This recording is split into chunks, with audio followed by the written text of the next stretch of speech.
Welcome back to the Deep Dive.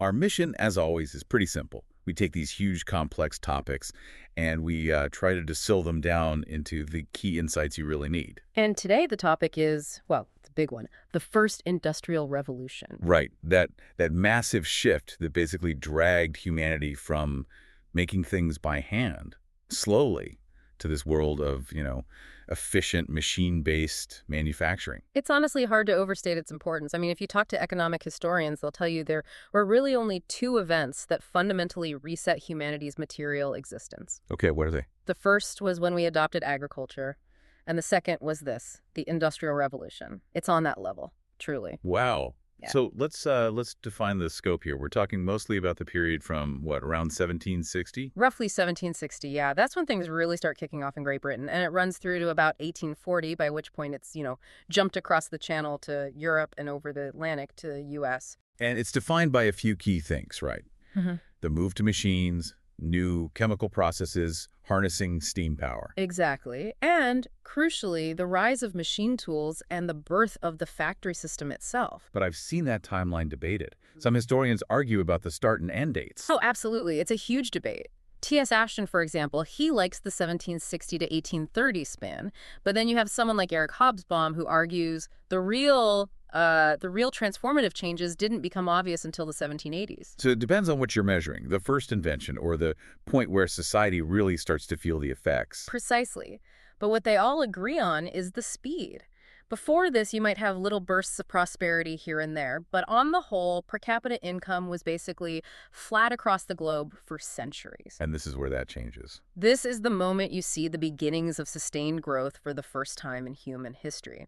Now, we should be clear. The average person, the average worker, might not have felt huge improvement until much later, maybe the late 19th century. We'll get into that. But the system that made that future prosperity possible, it was born right here. It's fascinating. We're talking about an event that completely rewrote the rules for humanity, but the name we use for it, Industrial Revolution, that came much, much later. It did. Here's a great little historical nugget for you. The first time anyone wrote that phrase down was in 1799. Okay. And it wasn't a British academic. It was a French envoy, Louis-Guillaume Otto. He used it in a letter basically saying that France needed to get its act together because it was in an industrial race with Britain. So the name was born out of international rivalry. In a way, yes, but it didn't catch on. It stayed pretty obscure until the 1880s when the historian Arnold Toynbee gave a series of lectures and really popularized the term. So the people actually living through it, seeing the smokestacks go up, Yeah. they didn't have a name for what was happening to them. No, they were just living through this incredible, chaotic change. So that's our mission for this deep dive. We're going to unpack why this all started in Britain, of all places. Yeah. Then we'll get into the engine room, the core inventions that powered the whole thing. And then we have to grapple with the human side of it. The social upheaval, the new cities, the controversies. Because it wasn't just about machines, it was about people. Okay, so why Britain? The simple answer you always hear is, well, they invented the steam engine. Right, and the spinning jenny. But that's only a tiny piece of the puzzle. An invention is useless if the conditions aren't right. What do you mean? Well, think about it. You can't build a revolution on one machine. You need capital, you need workers, you need a market, you need raw materials. Britain, kind of by luck, had all of these preconditions already in place. And it starts, weirdly enough, with farming. The British agricultural revolution. It's the absolute indispensable foundation. You can't have an industrial revolution without it. The key was a massive leap in productivity. Through new technology. Exactly. You have things like Jethro Tull's seed drill back in 1701. Before that, you just scattered seeds by hand. A lot got eaten by birds. The drill planted them neatly and deeply. Then you get the Rotherham plow, which was lighter and more efficient, and Andrew Meikle's threshing machine in 1784. Okay, so better farming tech means more food. What does that allow a country to do? Two crucial things. First, you have a stable food surplus.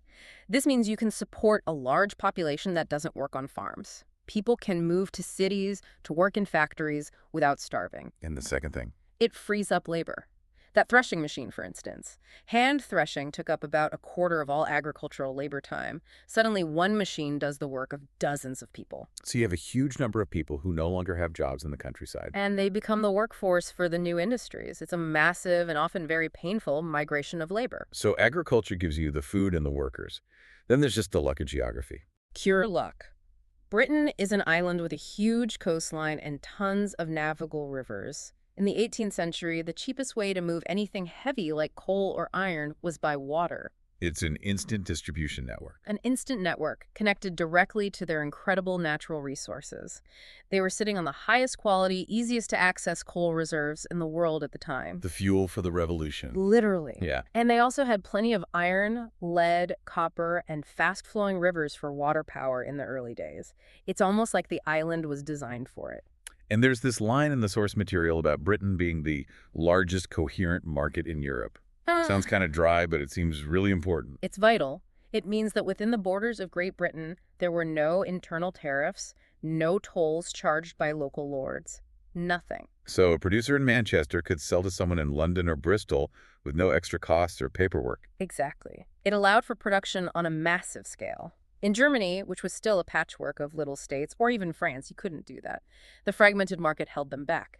Okay, so you have the resources and the market.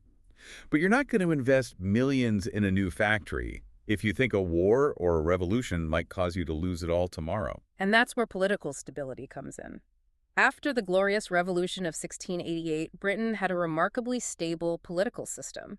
Critically, it had a robust rule of law that protected private property and enforced contracts. Your investment was safe. Your investment was safe. And the legal system made it easy to form joint stock companies, sort of the ancestor of the modern corporation. And that spreads the risk around, right? It completely changes the game. Instead of one or two rich guys risking ruin to build a factory, you could pool capital from hundreds of investors, each with limited liability. It was a financial innovation just as important as the steam engine. This all paints a picture of a system ready to ignite. But there's one last piece, a cultural one. This idea of an entrepreneurial spirit. Right, and it has a really specific, interesting source. Dissenting Protestant sects. Like the Quakers and Presbyterians. Exactly. These groups were, by law, excluded from a lot of mainstream life. They couldn't hold major political offices. They couldn't attend universities like Oxford or Cambridge. So they were pushed into other fields. They were pushed into business, banking, and manufacturing.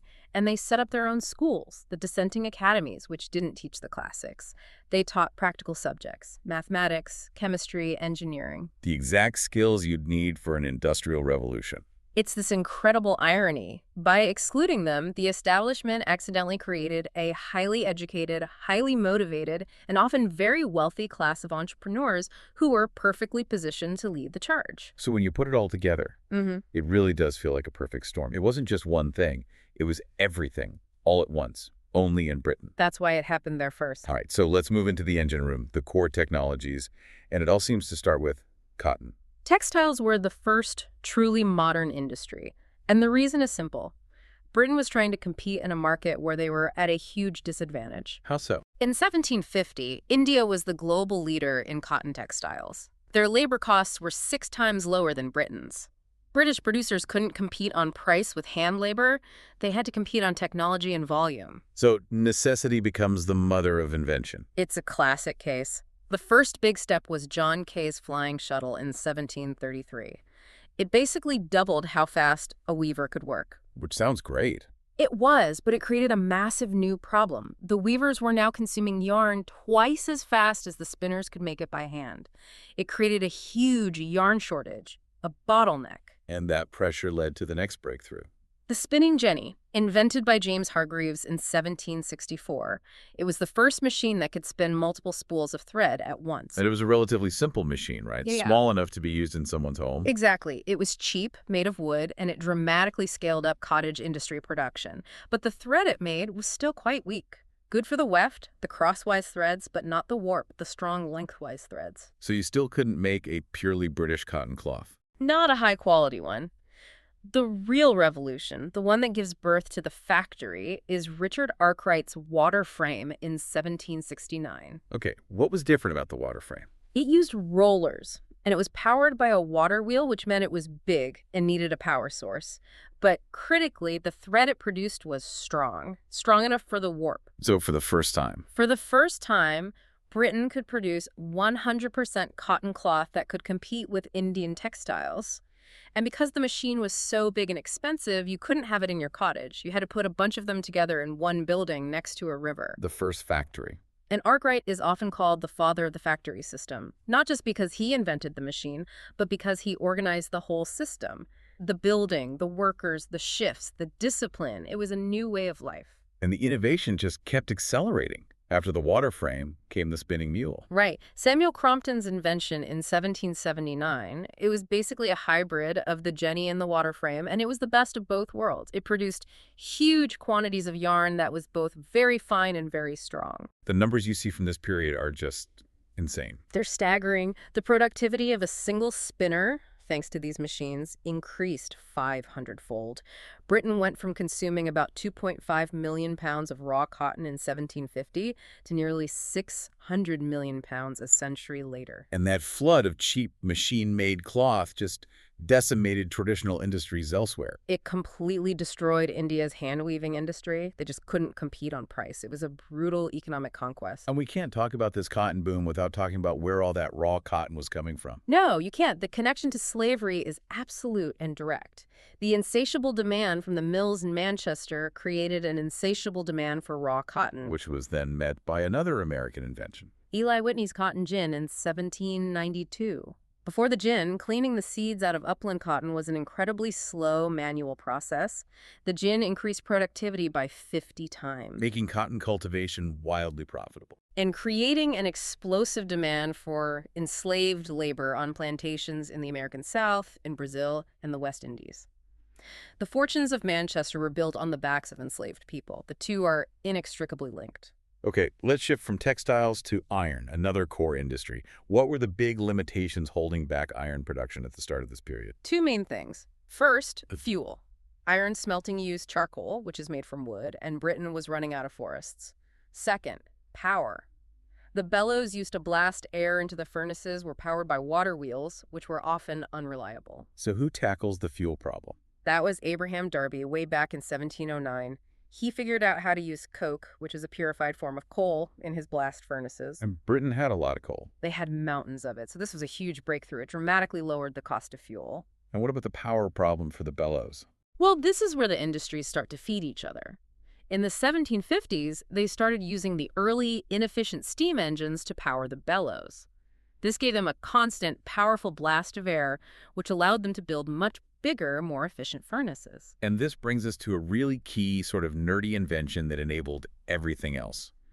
John Wilkinson's boring machine. It sounds like a footnote, but it is absolutely fundamental. James Watt, who we'll get to, needed to build a steam engine cylinder that was bored to a near-perfect circle so steam wouldn't leak out. And that was impossible with the tools they had. Completely impossible. Wilkinson's machine, invented in 1774, was the first tool that could bore a large iron cylinder with that kind of precision. Without it, the efficient steam engine simply doesn't happen. It's amazing how one problem in one industry gets solved by a breakthrough in another. That's the story of the revolution. Then you have Henry Court's puddling process in 1784, which allowed for the mass production of high-quality wrought iron. And this was famously brutal work. Unbelievably brutal. The puddlers had to stand in front of a furnace and stir molten iron with these long rods. The heat and fumes were so intense that very few of them lived past 40. But it worked. It made Britain a net exporter of iron. And then, even later, another big efficiency leap with the hot blast. James Bromont Nielsen in 1828. His idea was so simple, it's brilliant. He realized that if you preheated the air before blasting it into the furnace would burn hotter and more efficiently. And it worked. It cut fuel consumption by up to 2/3. It was a massive cost saving that made iron cheaper than it had ever been. Which you then start to see used everywhere, even in architecture. Yeah. The famous Iron Bridge from 1781. A perfect symbol of the new age of metal. Right, this brings us to the invention everyone knows, steam power. But before James Watt, there was another engine, wasn't there? There was Thomas Newcomen's atmospheric engine from before 1712, and it was actually a huge success, but in a very specific niche, Which pumping water out of deep coal mines. It was a huge, clunky, incredibly inefficient machine. It burned a colossal amount of coal. So it was only economical if you had free fuel. Exactly. You could only really run it at the head of a coal mine where you could burn the low-quality coal that wasn't worth selling. But it did its job, and it was vital for the coal industry. But it was James Watt who made steam power truly revolutionary. What was his big breakthrough? The separate condenser? It's a bit technical, but in Newcomen's engine, they cooled the steam by spraying cold water right inside the main cylinder, Which cooled the whole cylinder down every time. wasting a huge amount of energy to heat it back up on the next stroke. Watt's genius was to create a separate small chamber just for condensing the steam. The main cylinder stayed hot all the time. And the efficiency gain was. Monumental. It used 75 to 80% less fuel. Suddenly, a steam engine was economical enough to be used anywhere, not just at a coal mine. And he didn't stop there. He figured out how to make it useful for factories. By 1783, he developed the rotative engine. It used a crank and a flywheel to turn the up and down motion of the piston into a smooth, circular motion. The exact motion you need to drive machinery. Exactly. This is what frees the factory from the riverbank. Now, you could build a factory in the middle of a city as long as you could get coal to it. And once Watt's patent ran out in 1800. The floodgates opened. People like Richard Trevithick developed smaller, lighter, high-pressure engines. They were perfect for putting on wheels. For locomotives and steamboats. The beginning of mobile power. By 1815, the total steam horsepower in Britain was just exploding. It was powering everything. So you have these core industries. Textiles, iron, steam, all booming. But they create all these new problems and demands that need solving. Right. You can't build a precision steam engine with wooden parts that warp in the humidity. You need precision metal parts, screws, bolts, gears. Things we just take for granted. But back then, every screw was made by hand with a file. Every single one was unique. It was a craftsman's job. And that's where the machine tool revolution comes in. We mentioned Wilkinson, but Henry Maudsley is another key figure. Maudsley is a giant. He perfected the screw-cutting lathe in the 1790s. It was a machine that could cut identical, perfect screws over and over again. The birth of standardization. It's the birth of interchangeable parts. And he proved the concept by building all the machines for the Royal Navy's Portsmouth block mills. They made pulley blocks for ships. Right. And with his machines, you could take any part from one block and it would fit perfectly in any other block. This idea, which the Americans later perfected for making firearms, becomes the foundation of all modern mass production. And it's not just metal. The textile boom created huge bottlenecks in the chemical industry. A massive one. You're producing millions of yards of cloth, but you still have to bleach it, which used to take months of laying it out in fields in the sun. So they needed industrial-scale chemicals. Sulfuric acid, soda ash for soap and glass, and most importantly, bleach. The breakthrough was Charles Tennant's bleaching powder in 1800. And what did that do? It let you bleach massive amounts of cloth, quickly, indoors, in a factory setting. It completely revolutionized the finishing end of the textile industry. It's just amazing how every advance in one area forces an advance in another. It's a chain reaction, and it even extends to building materials. Joseph Aspdin patents Portland cement in 1824. This is the strong, reliable concrete that lets you build massive new infrastructure projects. Like the first tunnel under the Thames or the London sewer system later on. Exactly. Projects that would have been impossible before. Of course, all this stuff, the coal, the iron, the finished textiles, it all has to be moved around. The whole system is useless without a transportation revolution. And the first step was canals. A horse pulling a cart on a road can move maybe a ton. That same horse pulling a barge on a canal can move 30 tons. The efficiency is just off the charts. So in the first really successful one, the Bridgewater Canal, opened in 1761, it cut the price of coal in Manchester in half overnight. That set off what they called canal mania. A frenzy of canal building. All across the country. And roads are getting better too, thanks to engineers like John McAdam and his new macadam road surface. But the real game changer, the technology that defined the age, was the railway. The railway is the ultimate synthesis of the whole revolution. You need cheap, mass-produced iron for the rails, and you need the compact, high-pressure steam engine to power the locomotive. And once you put them together, The world shrinks.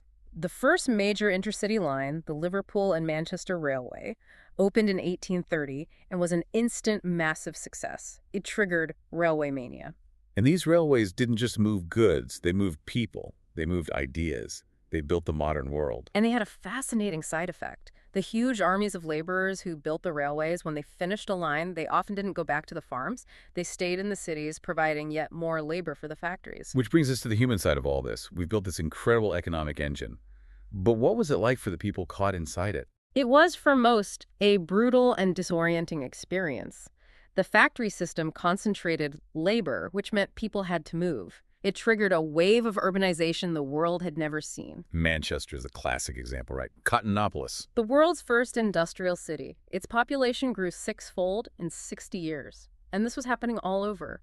In 1800, maybe 3% of people on Earth lived in cities. By 2000, it was 50%. This is the moment that shift begins. And it creates this huge, ongoing historical argument, the standard of living debate. Did life actually get better for the average person during this first wave? The evidence is so contradictory, it's a debate that's still raging. Okay, let's take the pessimistic view first. The pessimists point out that real wages barely went up for decades, maybe 15% between the 1780s and 1850s. They also point to physical evidence. Average heights actually declined in some places, which suggests widespread malnutrition. And life expectancy. It didn't really start to rise significantly until the 1870s, after the big public health improvements kicked in. So for the first two generations, life was, by many measures, getting worse. So what's the optimistic counterargument? The optimists say, look, this is the first time in history you have sustained growth in per capita income. It created the potential for a better life down the road. And they point to some specific improvements, like infant mortality in London, which dropped dramatically. But that potential was set against the reality of the urban slums, which were just horrific. Unimaginable. The growth was so fast and so unplanned. You had entire neighborhoods with no clean water, no sanitation, just filth. Friedrich Engels wrote about it in 1844, describing families in Manchester living on dirt floors in shacks. Disease was rampant. Cholera, typhoid. And it took a scientific discovery to even begin to fix it. It took Dr. John Snow and the cholera outbreak of 1854. He famously traced the outbreak to a single contaminated water pump on Broad Street in London. Proving that the disease was waterborne, not spread by bad air. Exactly. And that discovery, that proof, is what finally led to the massive public works projects, like Joseph Bazalgette's London sewer system, which began construction in 1859. But that was decades after the cities had already exploded in size. Let's talk about the work itself. The factory imposed a completely new kind of discipline. A total change. Your life was no longer governed by the sun and the seasons. It was governed by the clock and the factory whistle. The pace was set by the machine.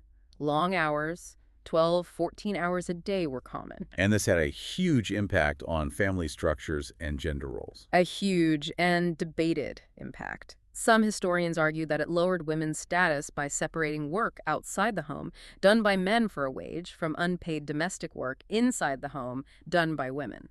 But others argue it was a step toward emancipation. Yes, because for the first time, it offered many women, especially young, unmarried women, a chance to earn an independent wage outside the home. The reality is complex, but we know a huge portion of the early factory workforce was made up of women and children. And the use of child labor is probably the darkest stain on the whole era. It was just endemic. The new machines often needed quick fingers, not strength, so children were ideal. And they were cheap. You could pay a child a tenth of what you paid a man. The stories are just horrifying. They are. In 1788, two-thirds of the workers in the British cotton mills were children. The reports of injuries, exhaustion, and abuse eventually led to such a public outcry that Parliament had to act. Which is where the Factory Acts come in. Starting in the 1830s, these laws began to place limits on child labor, setting a minimum age, limiting hours, and banning night work. It was the very beginning of government regulation of the workplace. But amidst all this darkness, there's another side to it. The birth of modern consumerism. The great contradiction. Life could be grim, but for the first time, ordinary people could afford things that were once luxuries. Cast iron stoves, decent clothes, even nice ceramics, thanks to people like Josiah Wedgwood. And shopping itself became a new activity. Absolutely. You get window shopping, department stores. It's the birth of modern retail culture. And culture itself was being mass-produced. Cheap printing meant cheap books, the penny dreadfuls, which fueled mass literacy. Now, with all these workers concentrated in one place, facing these harsh conditions, resistance was inevitable. It was. This is the birth of the trade union movement. At first, it was illegal. The Combination Acts banned unions. But workers organized anyway. And the authorities came down hard on them. Very hard. The story of the Tolpuddle martyrs in 1834 is a famous example. 6 farm laborers in Dorset formed a union, and they were arrested and transported to Australia for it. Their punishment caused a massive public backlash, but it shows how scared the establishment was of organized labor. And then you have the most famous resistance movement of all. The Luddites, who are so often misunderstood. They weren't just simple-minded people who hated technology. They were highly skilled artisans whose livelihoods were being destroyed by new machines that produced, in their view, inferior goods with low-skilled labor. So it was an economic protest, not just a technological one. It was a fight for their way of life, and it was serious. At one point, the British government had more soldiers fighting the Luddites at home than fighting Napoleon in Spain. So Britain gets this massive head start. But the technology, the ideas, they inevitably start to spread. They do, and this is what creates what historians call the Great Divergence. What's that? It's the massive economic gap that opens up between the industrialized West and the rest of the world. In 1750, places like China and India produced almost 3/4 of the world's manufactured goods. By 1900, that number had fallen to just over 10%. A complete reversal of global economic power. An absolute flip. The first to follow Britain was Belgium. Why Belgium? They had their own coal and iron reserves, and they got a lot of expertise from British engineers who moved there, like John Cockerill. They became a real industrial powerhouse very quickly. And Germany. They were slower to start. Much slower, mainly because they weren't a unified country yet. But once they unified in 1871, their industrialization was incredibly fast and focused. They poured resources into railways and, crucially, into scientific education, which is why they came to dominate the chemical industry. What about across the Atlantic in the United States? The U.S. started out very agricultural, but industrialization took root in New England, powered by their fast-flowing rivers.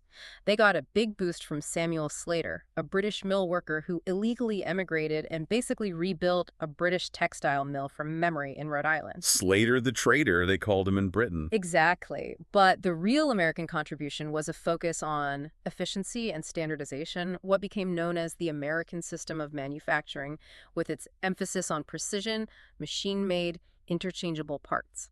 And finally, a very different case, Japan. A fascinating case. Japan industrialized very late, starting around 1870, but it was a deliberate top-down, state-led effort. The Meiji government decided Japan had to industrialize to avoid being colonized by the West. So the government itself drove the change. They funded the first factories, built the railways, reformed the education system. It was a crash course in modernization, and it was stunningly successful. So as we wrap up this massive story, what's the core takeaway? I think it's that the first industrial revolution wasn't just about a few inventions. It was a complete convergence of technology, geography, politics, and finance that happened in one place at one time. And the result was this incredible explosion of wealth and productivity. But a wealth that came with a staggering human and social cost. The slums, the child labor, the social dislocation. And an environmental cost. This is the beginning of large-scale air and water pollution from burning coal and from industrial chemicals. It got so bad that they had to pass the first modern environmental laws, like the Alkali Act in 1863, to try and control it. It's this incredible paradox, isn't it? A system that would eventually lift billions out of poverty, but its birth was just brutal for so many. And that tension, that brutality, it created an immediate intellectual backlash. It wasn't just the Luddites breaking machines, it was poets and thinkers, the Romantic movement. William Blake's Dark Satanic Mills. Or Mary Shelley's Frankenstein, which is really a story about the dangers of unchecked scientific ambition. There was this deep cultural anxiety about what this new, unnatural, machine-driven world was doing to humanity. So if that first wave of technology created such a profound shock and a century of struggle to balance progress with human welfare, it makes you think about today. It absolutely does. We are living through our own technological revolution right now, and the Industrial Revolution teaches us a crucial lesson, The technology always moves faster than our social and political institutions can adapt. We're always playing catch up. Always. So as we face our own waves of automation and systemic change, the question it leaves us with is, what do we need to do to make sure our ethics, our laws, and our sense of human well-being can actually keep pace with the power of the technologies we're unleashing? That's the unfinished work of the Industrial Revolution. A powerful thought to end on. The debate they started back then is still the one we're having today. Thank you for joining us on this deep dive. We'll see you next time.